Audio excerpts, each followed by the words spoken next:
Welcome back to our series on watersheds.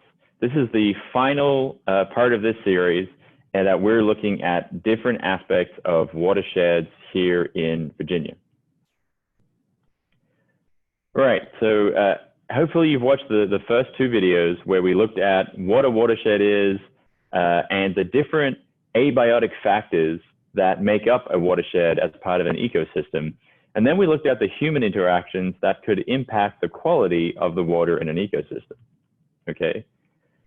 In this final section, we're gonna look at the major conservation, health, and safety issues associated with watersheds. And so if you joined us from last time, we looked at all the different things that might impact the health of a watershed.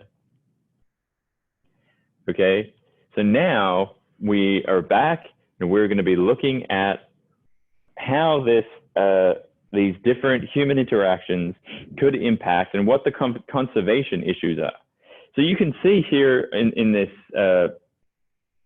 model that we have going on, you can see a lot of different people have added, and human interactions have added a lot of different things to the landscape, to this ecosystem. However, you'll probably notice that down here in the Chesapeake Bay, it's still very clean. And why is that?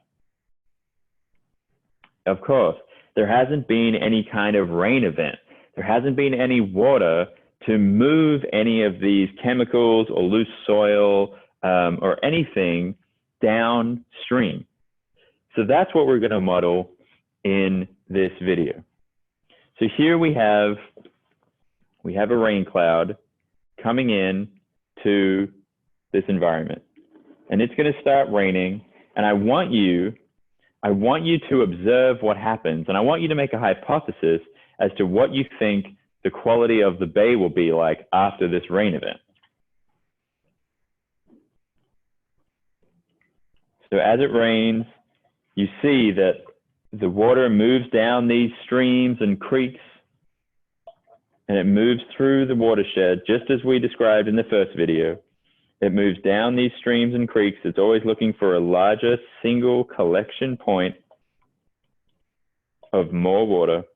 And it's going to move down and down until eventually it finds its way into that large collection point, which is the Chesapeake Bay if you live in Northern Virginia and most of Virginia.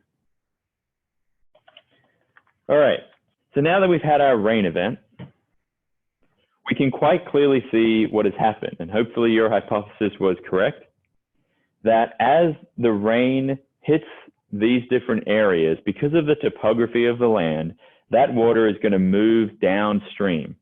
It is going to find more water molecules, and it's going to try and get to that final collection place, okay?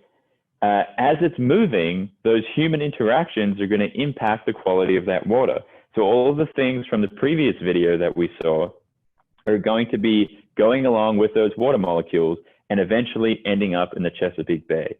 And this has a lot of conservation impact and a lot of different things that we don't want. For example, all of those fertilizers that might be unnecessary. Maybe we've added too many fertilizers to our lawn or something like that. If that all ends up in the Chesapeake Bay, what that's going to introduce is those fertilizers are going to be used by aquatic plants.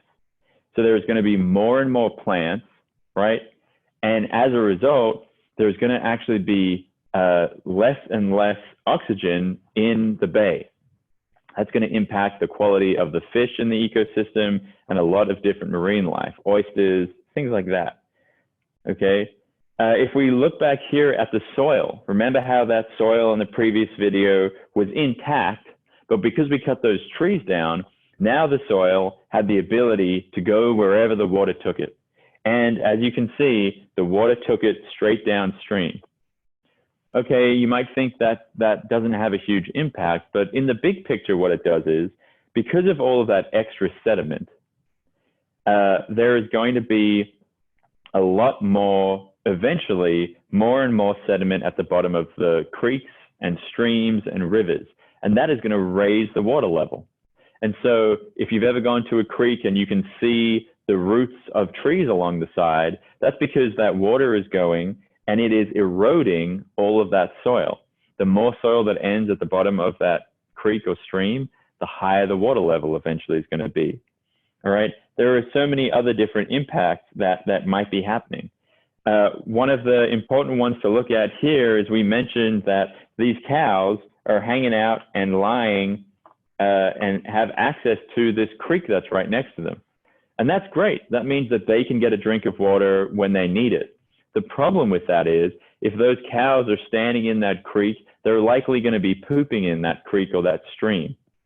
That's not the greatest thing in the world, because imagine if downstream from where those cows were, there was a lettuce growing farm, and they were growing a bunch of lettuce, and they were watering their lettuce with the water from that creek that now potentially has some poop in it.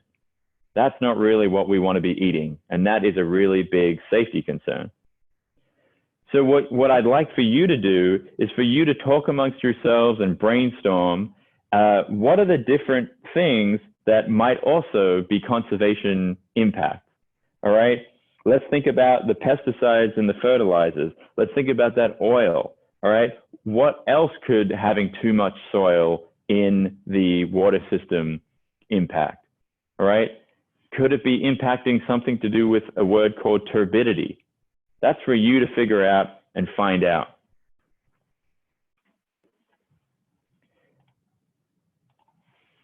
So thanks so much for joining us in this series about watersheds. I hope you have learned a lot, and I hope you will be able to go and answer a number of questions about what a watershed is, and what are the abiotic factors of a watershed, and how do the human interactions that we contribute, how does that impact the quality of the water? Thanks so much.